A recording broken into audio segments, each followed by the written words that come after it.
Selamat datang kembali di Pajak Muntok Podcast. Dimanapun kawan pajak berada, perkenalkan di sini saya Farhan sebagai host. Sebelumnya kita buka masker dulu karena kita sudah vaksin ketiga dan sudah booster ya. Nah, kita lepas masker dulu. Di samping kiri saya sudah ada dua narasumber. Pertama ada Kak Kusuma dan ada Kak Dewi. Nah, kemudian di kesempatan kali ini, kawan pajak, kita akan membahas salah satu undang-undang perpajakan yang paling bisa dibilang paling baru ya, yaitu UU nomor 7 tahun 2021 tentang kenaikan tarif PPN. Nah, sebelum kita bahas ke pembahasan yang lebih lanjut, kita mau tanya dulu nih Kak, PPN itu apa sih? Silakan Kak Kusuma. Makasih tadi Kak Farhan ya. Tadi nanya terkait PPN itu apa. PPN sendiri itu mungkin kita udah tahu bahwa PPN sendiri pajak pertambahan nilai, yang mana itu terkait pemungutan pajak atas dari kegiatan jual beli, biasanya kalau kita nyebutnya transaksi antara dari pemberian barang atau penyerahan jasa kayak gitu. Jadi kayak kita menyerahkan jasa, menyerahkan barang. Nah itu ketika menyerahkan barang atau jasa itu akan ada namanya PPN atas barang itu. Jadi kan nilainya bertambah tuh karena seiring ada penyerahan dari si produsen hingga sampai di konsumen akhir. Nah tapi bedanya kalau misalkan dengan pajak lainnya ya, kalau PPN sendiri ini dia itu sifatnya tidak langsung, yang mana dia itu dibebankan sampai dengan di konsumen akhir. Jadi sebenarnya dia itu dibebankan itu bukan dari si penjual, tapi kepada si pembeli atau konsumen hingga di konsumen akhirnya. Dan juga sifat PPN ini itu dia non kumulatif, karena memang dia itu kan tadi sudah disebutkan bahwa dia itu dibebankan kepada konsumen akhir. Nah untuk PPN sendiri dia tapi dia tuh kalau timbulnya itu kalau misalkan diberikan oleh atau dijual atau diserahkan oleh PKP atau pengusaha kena pajak. Jadi kalau bukan oleh PKP atau pengusaha kena pajak, dia itu tidak kan ada PPN, karena kalau ada PPN malah salah, kok PPN-nya dipungut sedangkan bukan diserahkan oleh pengusaha kena pajak. Kayak gitu konsepnya. Oke. Tadi kan udah disebutin tuh, kalau saya nggak salah itu tadi ada PKP.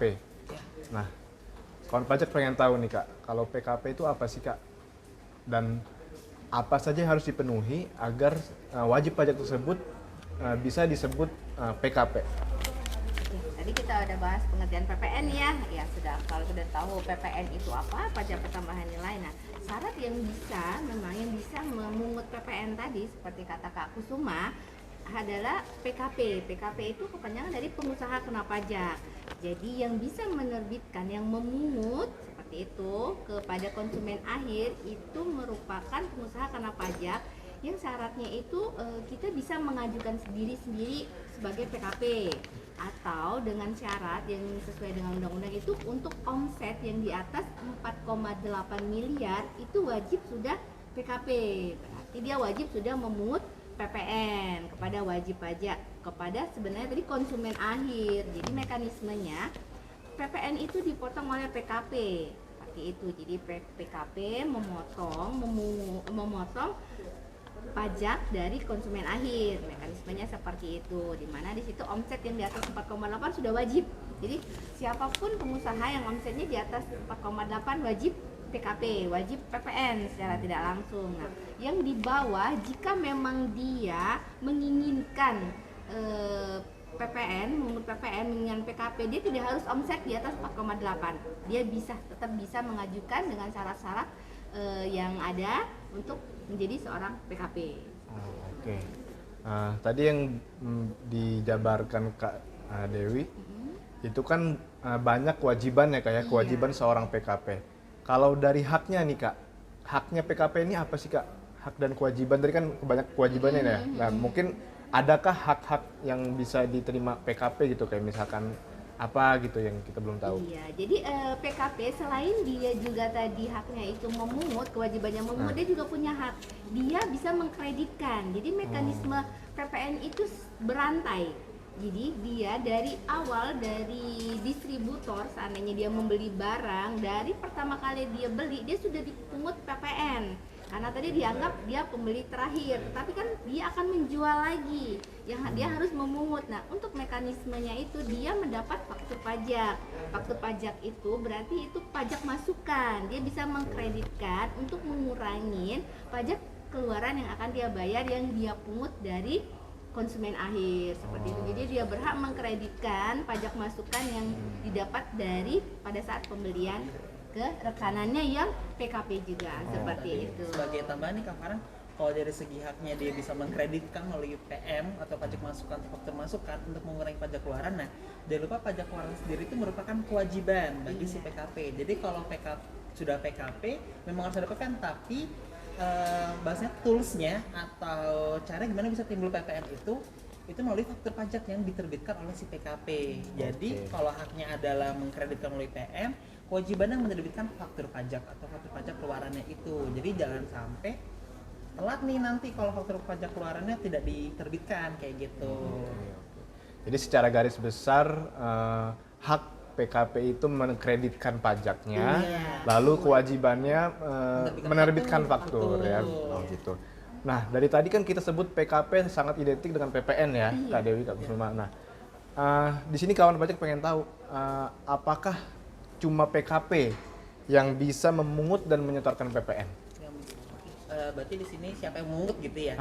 Apakah ada pihak lain yang bisa selain PKP gitu? Selain PKP ada, yaitu kalau dulu menyebutnya wajib pajak bendahara. Kalau sekarang wajib pajak instansi pemerintah dan wajib pajak badan yang ditunjuk sebagai pemungut. Contohnya kalau wajib pajak instansi pemerintah seperti dinas-dinas atau bendahara-bendahara pemungut itu namanya. Itu nanti transaksinya dengan kode 920 untuk yang bilik PPN ya Kak ya.